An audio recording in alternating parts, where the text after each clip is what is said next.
Se vence el memorándum de entendimiento para la construcción de la planta regasificadora. ¿Qué va a pasar con este proyecto?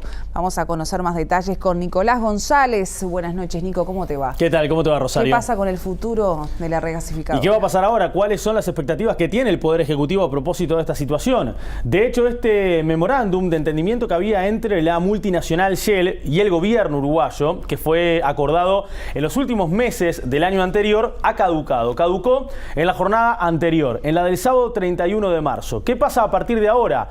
¿Tiene la posibilidad Shell de poder seguir participando? Sí la tiene. ¿Hay posibilidades para que se abra el abanico para otras empresas? También las hay. ¿Qué va a hacer el Poder Ejecutivo? ¿Quiere continuar con esta obra de la planta regasificadora o la va a dejar por el camino, como en su momento parecía que iba a ocurrir cuando las obras se habían detenido allá por el año 2015? Bueno, no, el gobierno quiere continuar. ¿Cómo tratamos de responder a todas estas respuestas? Bueno, tratando de analizar cómo comenzó esta situación. Una situación que se dio desde el gobierno de José Mujica en el año 2011, que de alguna u otra forma también estuvo salpicado por la corrupción, por aquella vinculación con aquella empresa brasileña OAS, que de hecho en su propio país estuvo acusada de corrupción en el último tiempo. Algunos vínculos que se dieron entre estos directores de esta empresa con algunos referentes del gobierno, que también habían sido analizados, por ejemplo, a nivel parlamentario en la comisión investigadora que trató este tema. Pero para entender más sobre esta situación, vamos a repasar cómo comenzaba todo en estas placas. En el año 2011, como lo decíamos precisamente, bueno, se daba el puntapié inicial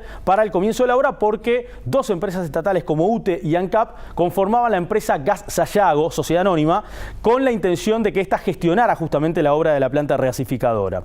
4 años después, la construcción de la misma se paraliza y esta paralización generaba un costo muy importante para el Poder Ejecutivo. Por ejemplo, $3 millones en salarios se seguían igualmente cobrando por parte de los principales actores en cuanto a cargos jerárquicos de Gas Sayago. En octubre del año pasado, como lo decíamos, se firma el memorándum de entendimiento con la multinacional Shell para evaluar el eventual desarrollo conjunto de la terminal de importación del gas natural licuado, que finalmente, como recién lo decíamos y lo adelantábamos, ha caducado en la jornada anterior. Vamos a escuchar ahora cuál era la respuesta de la ministra de Industria, Carolina Cose, cuando asistió precisamente al Parlamento el pasado 9 de febrero. Fue convocada a sala precisamente por el diputado Pablo Abdala para hablar de la situación de la regasificadora. Y así Cose se refería a este memorándum con la multinacional Shell y cuáles eran las expectativas del Poder Ejecutivo de aquel 9 de febrero a este 31 de marzo. Expectativas que, claro está, no se dieron.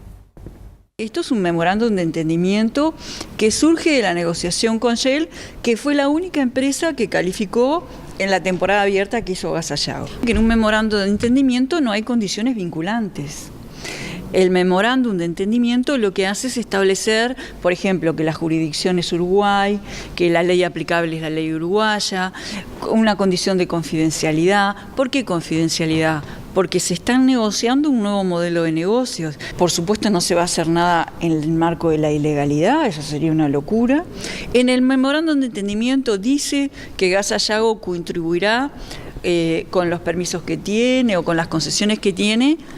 Dice contribuirá, como es el lenguaje de los memorándum de entendimiento. No dice cómo contribuirá. ¿Por qué no dice cómo contribuirá? Porque si se llegara a un acuerdo con Shell para definir un modelo de negocio y Shell tomara la decisión final de inversión, ahí se empieza a negociar la transacción. En este modelo de negocios que estamos llevando adelante, el riesgo lo corre totalmente el privado. El riesgo de asumir que puede vender capacidad de regasificación, fundamentalmente ¿dónde? En Argentina. Si se llegara a un acuerdo, dijo justamente la ministra Cose el pasado 9 de febrero. No se llegó. La fecha llegó. Caducó el memorándum. Llegó el 31 de marzo, que por ahí el Poder Ejecutivo esperaba que tuviera alguna otra respuesta, por lo menos, de la empresa multinacional. Ahora bien, ¿qué pasa de aquí en más? Lo que decíamos anteriormente. Por ejemplo, ¿qué hizo Shell? Pidió una prórroga. Otra prórroga más. Sería esta hasta septiembre-octubre de este año. Entonces, ¿qué dice el Poder Ejecutivo? No, creemos que ya sería desmedido que se le otorgue otra prórroga a esta multinacional. Lo confirmó, por ejemplo, al periódico La Diaria en la semana anterior la propia directora de Energía del Ministerio de Industria, estamos hablando de la señora Olga Otegi, que confirmó precisamente que el Poder Ejecutivo está interesado en continuar con las obras, como lo decíamos anteriormente, porque entienden que es una obra de relevancia, pero también entienden de que otra prórroga para, en este caso, la multinacional Shell no sería lo más adecuado. Por lo tanto, ahora el abanico, como también lo dijimos anteriormente, se abre a la posibilidad de que también se presenten otras empresas. A propósito, mencionaste una palabra clave de relevancia, es una obra trascendente. Todo este escenario ha planteado obviamente repercusiones con un plazo que caducó, se venció. Sí, las primeras repercusiones una la puede tomar desde el punto de vista político de lo que ha dejado hasta ahora esta intención de generar esta planta. Por ejemplo, un gasto, una pérdida para el gobierno todo de 150 millones de dólares. Este ha sido una pérdida en cuanto a dinero que, por ejemplo, el diputado del Partido Nacional, estamos hablando del señor Pablo Abdala, reitera que es una plata que el gobierno ya perdió. Ahora ya no se va a poder recuperar esto de aquí en más. Ahora, ¿qué pasa ahora?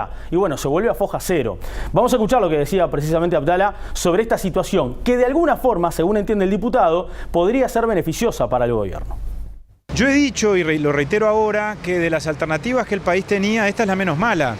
Creo que de los escenarios negativos que se nos abrían, por lo menos evitamos el peor, que era avanzar en un acuerdo con Shell que hubiera sido tremendamente negativo, porque implicaba, por razones que no voy a reiterar ahora, pero que son sobradamente conocidas, entregarle el mercado del gas natural a una multinacional, en el afán de recuperar algo de todo lo que se viene perdiendo con esta aventura de la planta regasificadora.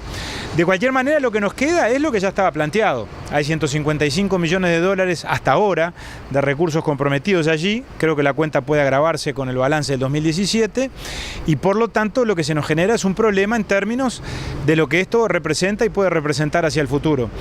No hay alternativas de tener gas natural por esta vía, ni de que se construya una planta regasificadora, porque la que teníamos era, en todo caso, este acuerdo con Shell, si la podíamos considerar como tal. El gobierno nos dice que con Shell no prorroga.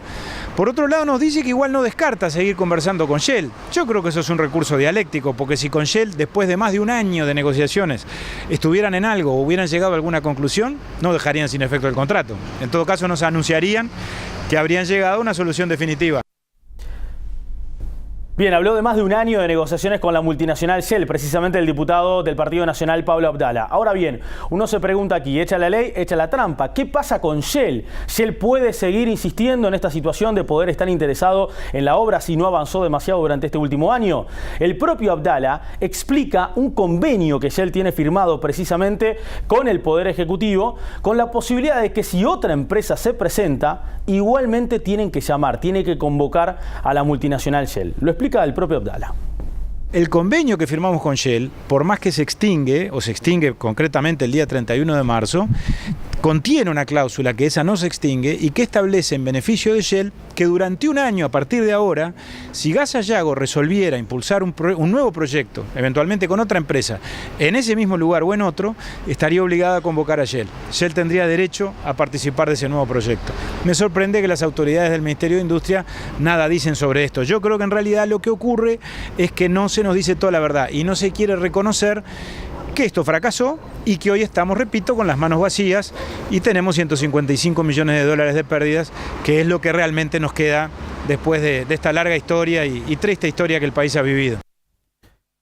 Bien, dos datos más para tener en cuenta sobre este tema, Rosario. Interesante. El primero es que el propio diputado Abdala va a convocar a la Comisión de Diputados a la ministra de Energía, Carolina Cose, para que haya, la ministra de Industria, para que haya una explicación sobre esta situación, sobre este memorándum que ahora ha caducado y la posibilidad de cómo continúa toda esta situación. El otro punto tiene que ver con la comisión investigadora. Más de 2 años de análisis de la comisión investigadora a nivel parlamentario. Una comisión que tuvo mayoría parlamentaria del Frente Amplio. 6 integrantes del Frente Amplio, 5 de la oposición, 2 del Partido Nacional, 2 del Partido Colorado, 1 de la Unidad Popular, que fue el propio diputado Eduardo Rubio. Esta comisión tiene 2 informes para presentarle a la Cámara de Representantes en los próximos días. Estos 2 informes, uno del Frente Amplio, que avala todo el proceso de construcción de la planta regasificadora como se ha hecho hasta ahora. El otro es el de la oposición. El de la oposición tiene mucha pinta de que va a terminar en la justicia. ¿Por qué? Porque seguramente, aunque no tenga los votos del Frente Amplio, la intención es que llegue a la justicia para que la justicia analice todo el proceso de llamado de licitación, todo el proceso de realización de las obras y todo el proceso